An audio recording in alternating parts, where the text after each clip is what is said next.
Welcome to the Explained series from Raj Malhotra IAS Academy. Our today's topic will be honor killing in India. So, first of all, we will come to what is honor killing. Okay, honor killing is killing of a relative, especially a girl or a woman who is perceived to have brought dishonor on the family. It may be, we will discuss its causes, that what are the reasons that basically the the evil of honor killing is still prevalent in Indian society. Okay, it basically, if we talk about in general terms, it basically involves the murder of a woman or a girl by the failed family members. Okay, so it is not that it is exclusive to some part of India or to some specific state of India. It is being reported from northern as well as southern parts of India. But according to the reports, the highest cases have been witnessed from the Rajasthan. In the past 5 years, approximately 71 cases of illegal dictates given by the Kha Panchayats were registered. Okay, so now we will move to basically reports. So this has been the latest report by the NCRB figures, okay, which states that, just give me a second, okay, which states that basically total 28 cases were witnessed in 2014 regarding the honor killing. Then we witnessed a very sharp spike in the cases in 2015. Approximately 251 cases were witnessed, and in 2016 basically 77 cases of honor killing were witnessed. Okay, so there is also concern regarding to why there is a dip in these cases. Like earlier there was 28, then it sharply went up to 251, and then again came down to 77. The reports have indicated that there has been a lack of what we say registered crimes by the people regarding the honor killing that is taking place in the society. People are not coming out regarding the killings that have taken place in the community out of the, it may be out of the fear for social ostracization, or the fear of the dominant people in the village society. Sometimes it happens that family is also involved again in the honor killings. Okay, it is not only that if the Kha Panchayats or the caste dictates have announced some punishment, the family involvement is also obviously there, that also basically hinders the process of reporting of honor killings. So now we will move to we will move to another slide, that is basically where we will discuss basically what are the causes of honor killings. See, first of all is the caste system. The caste system that is prevalent in the Indian society. It is being very much the rigidity, just give me a second, the rigidity of the caste system in our Indian society. Okay, the traditional mindset that is present in the Indian society, it has contributed to the persistence of evil of social evil that is persistent in Indian society, the honor killing. See, what happens is the family gains benefit due to their caste, basically caste name that they have inherited from generations. Okay, the reservation benefit or the community benefit they get out of the caste, basically caste association. They fear that out of social ostracization or out of the fear of violence that they may lose that caste benefit. Further, that due to the traditional thinking, intercaste marriages are still considered as a taboo in Indian society. Okay, that also promotes basically violence against the people who violate the caste customs. That is our first reason. Second reason is regarding to our Gotra and interreligious marriages. See, we all know that basically the present system that is prevalent within the Indian societies, that is caste endogamy and Gotra exogamy.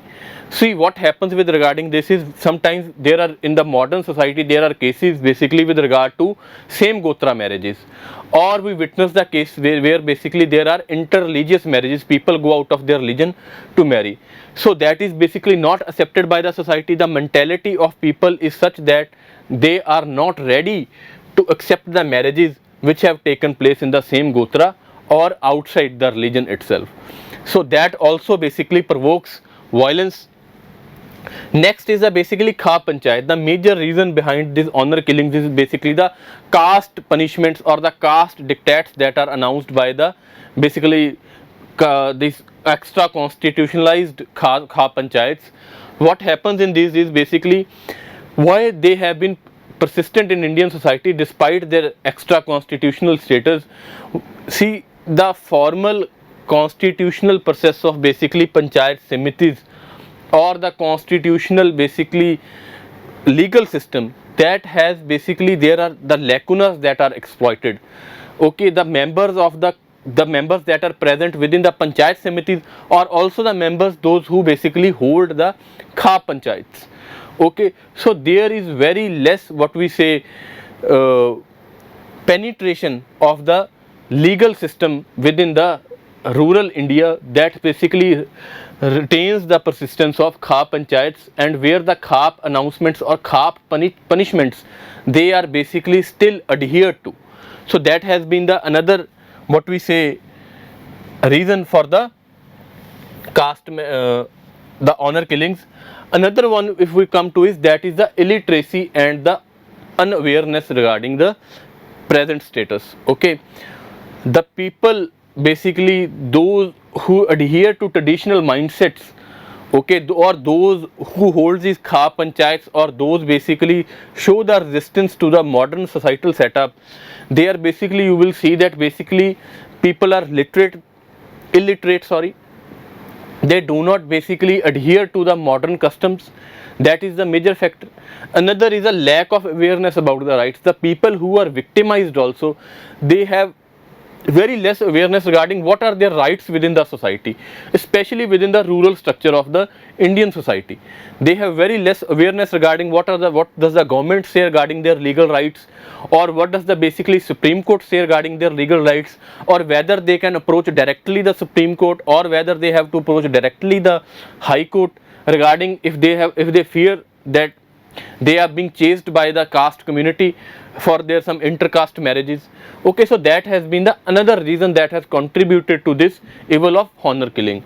Another is a basically danger of losing prestige and status in the society. That has been the another major factor. See, what has happened is basically we will see that we observe in the society also the people, the family that is going through the basically the individual from the family who has done the intercaste marriages, or those who are being the victims of rape or premarital sex, basically the family fears that basically if they go against the caste customs or they don't not adhere to the caste rules, basically they will be socially ostracized, they will be the victim of the violence. Further, if there will be social ostracization, the prestige and the status held by the family within the village community, that will decrease. Okay, so out of that fear also family goes against the will of the individual. That has been the another major reason. Another is a basically poor criminal justice system. See, what happens is that perpetrators do not get punishment or do not face punishment regarding the basically criminal activities that they have done.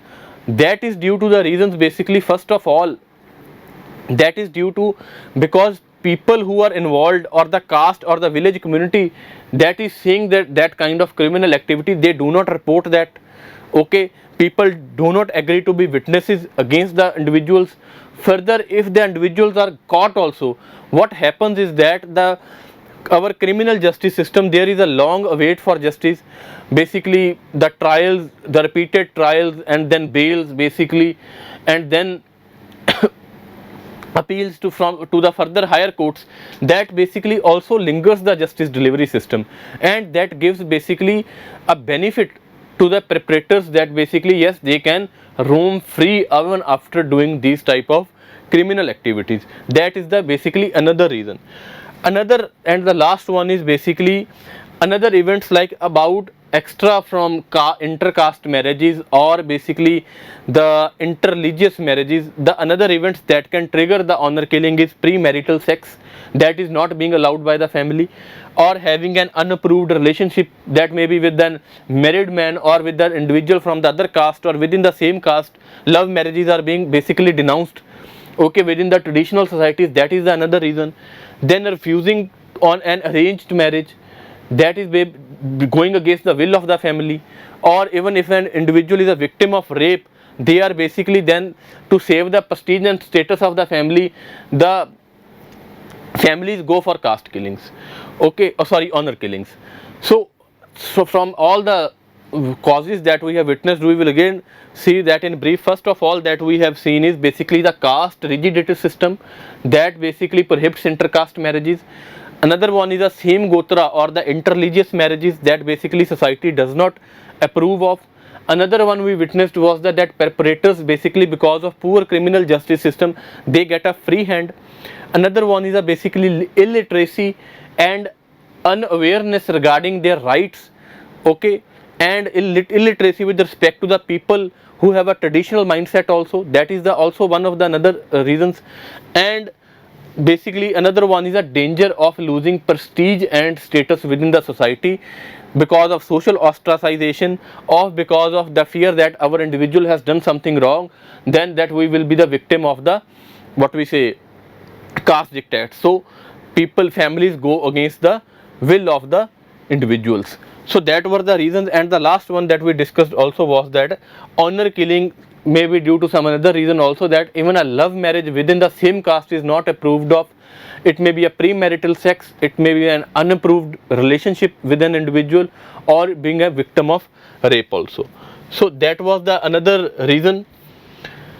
And now, so we will discuss the safeguards regarding that are in place regarding these, basically what we say regarding the honor killings. First of all is that the section 302 of the IPC, 302 of the IPC, which states that perpetrators, family members and khab panchayats can be punished under it if they have indulge in any criminal activity. That is the case. Another one is a basically Special Marriage Act of 1954. It was specifically enacted to prevent atrocities arising out of marriages in India. That is a legal available basically facility that individuals can avail. Further is the Protection of Human Rights Amendment Act 2006, which specifically states to protect the individual and constitutional rights of the individual. See, the honor killing is basically a violation of Article 14, basically that is right to equality. Then Article 39F of the DPSP is also. And as the Supreme Court of India has basically reduced the arena of the Article 21, that is right to life and liberty, that is, it is also in violation of that rights. So Protection of Human Rights Act, basically it specifically protects the constitutional and basically individual rights of the citizen. Then there is a Protection of Women from Domestic Violence Act. In the recent times also it has been amended, and basically its definition has been widened to include the female members also that may perpetrate what we say domestic violence, okay, and within the relatives also it has been widened. So that is another legal facility that individual can avail. Further, the Supreme Court has pronounced that it is illegal for khab panchayats or basically parents to interfere in the marriage decisions of the adult couples. It has been basically said that even the Supreme Court went on to say to that extent that intercaste marriages are good for the basically Indian society, because they are what we say diluting the rigid caste system in India. Okay, so these are the basically legal safeguards, that is section 302 of the IPC, Special Marriage Act is there, Protection of Human Right Amendment Act is there, Domestic Violence Act is there, and again the Supreme Court has also pronounced that it is illegal for the parents or the khab panchayats to interfere in the basically marriage decisions of the individual. So moving to the way forward, what can be the measures that can be taken to remove the evil of the social evil of the honor killing? First of all is that literacy must be enhanced to curb this menace. Literacy on the parts of the individuals who are perpetrating this crime, okay, so that we live in a modern society. It is okay for individuals to decide for their mate selection. And literacy on the parts of victims also regarding the constitutional rights they have within the society. Okay, another one is that laws should be clear regarding basically the validity of the Kha Panchayats. Okay, people basically Kha Panchayats are unconstitutionalized. Okay, unconstitutional. If the people should be made aware regarding its legal status in the society, so that if they want to show their resistance, okay, so they are totally aware of the, so that what they are basically messing with. Okay, that should be the another measure. Another measure is the media. It can play a very important role in sensitizing the people regarding the modern lifestyle, modern society. Okay, it can bring on influencers or celebrities, okay, regarding the evils of this honor killing, okay, or how it is basically prohibiting, or basically what we say, violating the freedom of the individual. Okay, that it can play an important part. Further, it can it should present the views of the basically individuals in front of the society, that what they want. Okay, it can play a major part. Another major basically is another major is that the central government should bring a comprehensive law to curb the killings in the name of honor killing and prohibit interference in the matrimonial choice of the individuals. We had a bill that came in the 2010 protection of the individuals regarding honor killings, but it has not been yet passed. So center should frame a holistically extra comprehensive law regarding this social level, okay, so that people can be more specifically attain their legal safeguards. Another one is that administration, it must give full effect to not only preventive, remedial but punitive measures as recommended by the Supreme Court. Regarding, there are Supreme Court recommendations that if individuals goes for intercaste marriages or interreligious marriages, what should be the course of action for the basically administration. Like they should give them protection custody, okay, so that basically they do not have to fear for their life. Okay, so that are the all of the measures, preventive, remedial and punitive measures, that can be basically taken by the administration. And to end in the conclusion, as the Supreme Court has said that there is no honor in doing the practice or practicing that social evil of honor killing. It should must be eradicated, and along with these measures they can go a long way in this removing this social evil. So that will be all for today. Thank you very much.